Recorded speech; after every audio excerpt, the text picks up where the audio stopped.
और यहां एक तरफ जहां भारत में एक्शन मोड में सरकार दिख रही है, वहीं चीन में त्राहिमाम मचा हुआ है। बीजिंग और शंघाई में 1 करोड़ से ज्यादा लोग संक्रमित हैं, अस्पताल के बाहर तड़प रहे हैं, दवाई दुकान के बाहर लंबी लाइन है, शवदाह गृह में 2 से 3 घंटे की वेटिंग चल रही है।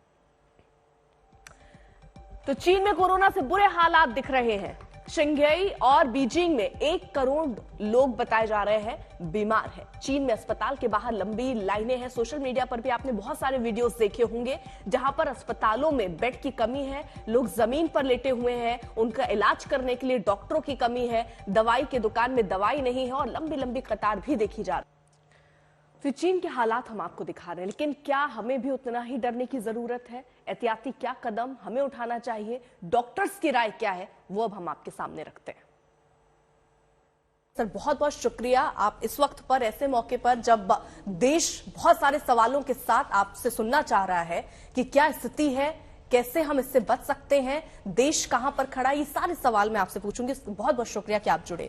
सबसे पहले इस नए वेरिएंट के बारे में सर हम क्या जानते हैं? कैसा है ये वेरिएंट, कितना खतरनाक है, कैसे बढ़ता है? इस वेरिएंट के बारे में क्या जानकारी है सर? देखो, ऐसा है कि जैसे ओमिक्रॉन आया, जो म्यूटेशन था डेल्टा का, अब उसके सब म्यूटेशंस आ रहे हैं। जैसे BF7 भी एक है, 10 के करीब तो आइडेंटिफाई हो चुके हैं। अब पहले तो देखा गया जब ओमिक्रॉन आया तो ओमिक्रॉन में बहुत ही लोगों को हुआ, पर बहुत माइल्ड हुआ। हमारे ICUs में वगैरह में आने की लोगों को ज्यादा तादाद में जरूरत नहीं पड़ी। अब जो ये नया वायरस हुआ है, इसके ऊपर जो अटेंशन आई है वो आई है क्योंकि चाइना में बहुत ही भयंकर वेव फैली है। अब ये कहना है कि वो कौन सी वेव है, क्योंकि चाइना ने भी अभी इतना डिक्लेयर नहीं किया। ये सस्पेशन यही है कि बोल रहे हैं कि BF7 है, पर ये कहना कि चाइना में कभी पहले इतनी तादाद में कभी हुआ नहीं था, तो नेचुरल इम्यूनिटी थी ही नहीं लोगों में। दूसरा, उनकी जो वैक्सीन थी उसकी इफेक्टिवनेस के ऊपर भी बहुत सारे सवाल उठाए जा रहे हैं। तो इसीलिए उसकी वजह से है ये वेव कि कोई नया वायरस का म्यूटेशन इतना भयंकर हो गया।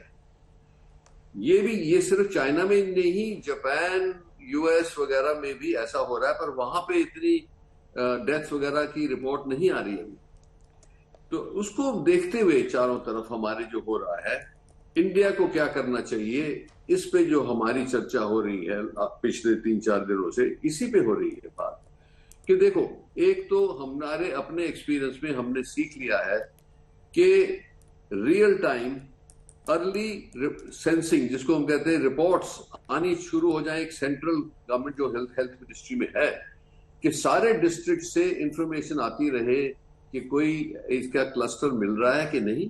और जैसे गवर्नमेंट ने बोला कि अगर जो कोई किसी को इन्फेक्शन है जो होती है कोविड, तो उसका जीनोमिक सीक्वेंसिंग करना जरूरी है, जिससे पता लग जाए ये कौन सा म्यूटेशन है।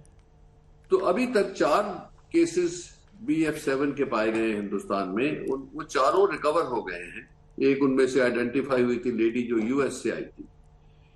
तो अगर जो ये हमारे अपर जो जहां पे हमारे बहुत सारी तादाद में वैक्सीनेशन हुआ है, बहुत लाखों लोगों को या तो डेल्टा हुआ या ओमिक्रॉन हुआ या अल्फा हुआ, उससे भी इम्यूनिटी आई है। तो ये सोचा जा रहा है इन द साइंटिफिक कम्युनिटी कि हो सकता है कि हमारी इम्यूनिटी जो चाइनीज की इम्यूनिटी के से मुकाबला किया जाए तो शायद बेहतर है, इन कारणों से वैक्सीन और नेचुरल इम्यूनिटी जो कोविड के होने से होती है। तो इसीलिए आज आप क्या करें, पहली बात तो कितना डेंजर है ये हमें पता नहीं है अभी। तो गवर्नमेंट ने ये मेजर्स लिए हैं कि जो बाहर से लोग आ रहे हैं, खास करके चाइना की ओरिजिन से जो आ रहे हैं लोग, उनके ऊपर पूरी कड़ी नजर रखी जाए। दूसरा, रैंडम टेस्टिंग हो एट एयरपोर्ट्स के पता लग जाए कि भी कोई ट्रेंड आ रहा है कि नहीं। तीसरा, एडवाइजरी टू द पीपल, हमारी ये एडवाइजरी है एज ए साइंटिफिक कम्युनिटी कि आप हमें फिर से सतर्क होना जरूरी है। पैनिक नहीं करना है, लॉकडाउन नहीं करना है, पर सतर्क होना है। इसका मतलब ये है कि आप अगर जो कोई क्राउड में जाते हैं तो फिर मास्क पहने। अगर जो आप जैसे प्लेन में ट्रैवल कर रहे हैं तो मास्क पहनना चाहिए। अगर जो पिक्चर देखने जा रहे हैं, मूवी हॉल में जा रहे हैं, तो मास्क पहनना चाहिए, क्योंकि आप एक क्लोज स्पेस में हो बहुत सारे लोगों के साथ। पर अगर जो आप ओपन एयर में हो और लोगों से एकदम धक्के पे धक्का नहीं लग रहा, then you can be okay. क्योंकि अगर जो इतना इंटेंस कांटेक्ट नहीं होता लोगों को, तो चांस कम होता है इन्फेक्शन ट्रांसमिट होने का। तो कैरेक्टरिस्टिकली हमें ये सस्पिशन है कि जो BF7 है ये इन्फेक्टिव तो होगा, पर इसकी जो विरुलेंस है, मतलब जितना इफेक्ट बॉडी पे पड़ेगा वो कम होगा। आज के दिन हम किसी हॉस्पिटल में भी हम नहीं देख रहे कि आईसीयू में ज्यादा पेशेंट हैं एडमिटेड।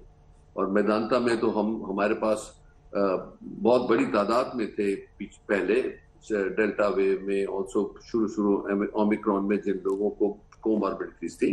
पर आज के दिन हमारे पास 0 आईसीयू में पेशेंट है। इससे अच्छी बात लग रही है, पर we should be more cautious. हम पहले तो हमने सोचा कि अब ओमिक्रॉन खत्म हो रहा है, पर ये कोविड अभी खत्म नहीं हुआ है, ये शेप तो ले रहा है। और आजकल बहुत कंफ्यूजन इसलिए भी है कि ये फ्लू सीजन भी है, ये पोल्यूशन भी है, और अब इसका भी प्रॉब्लम आना शुरू हुआ कि ये आएगा, किस तादाद में आएगा ये कोरोना, तो इसके ऊपर भी चर्चा है। सो आप प्रैक्टिकल सोल्यूशन मैं बताऊं आपको कि अगर जिन लोगों को खांसी जुकाम है वो मास्क पहने और अपने आप को आइसोलेट करें, क्योंकि फैमिली मेंबर्स के साथ अगर जो वो नहीं एहतियात यूज करेंगे तो इसका ये फैलता बहुत जल्दी है। तो इसीलिए जैसे ही आपको एहसास हो कि खांसी जुकाम, गले में दर्द, फीवर, इमीडिएटली मास्किंग शुरू करें। You will protect yourself from other people from you. That is one. दूसरा, होम किट है टेस्टिंग के, उससे टेस्ट कर लें कि पता लग जाए कि है कि नहीं। तो ऐसे ऐसे मेजर्स अगर जो हम लेंगे तो अब और हम सतर्क रहेंगे, तो मुझे विश्वास है कि हम इसको अब इतनी बड़ी वेव वगैरह नहीं आएगी। तो कॉशियस बट नॉट पैनिक।